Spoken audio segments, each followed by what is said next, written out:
Guys आज recipe होची मेथी शाग परटा को आमर मिक्स वेजिटेबल पनीर तरकारी। तो चलन स्टार्ट करिए। तो मेथी शाग ये फ्रेश मेथी शाग नहीं जाए सीटा मेजरमेंट अनुसार आमर अधिक कम करके आम अटा नवा टिके लंका और जुआणी पकई भल से चकड़ी एमती गोल गोल सेप के देके आम सेकीदेवा गोटे गोटे कर सब गुड़ा सेकीदेवा। तापर गोटे मसला रेडी करवा तरकारी। तो मुझे पकई तेजपत्र और अदा पकई शुक्ला लंका पकई गोटे गोटे बैटर करी से पनीर तो से मसलाटा पकड़े तो पानी पकई से भल फ्राए है टिके ना भल से होगा लुण मसला गुंड सब पकई देकी आम पकईदेवा सबकि।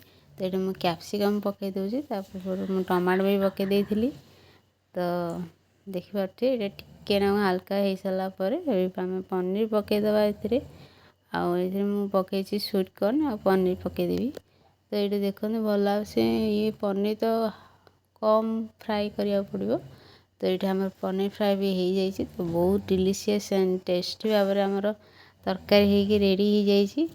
तो आपण मध्य ट्राए करूँ आ रेसिपीटी आपण भी ट्राए करी मत कमेंट सेक्शन कहे केमती लगुच। Thank you for watching our video.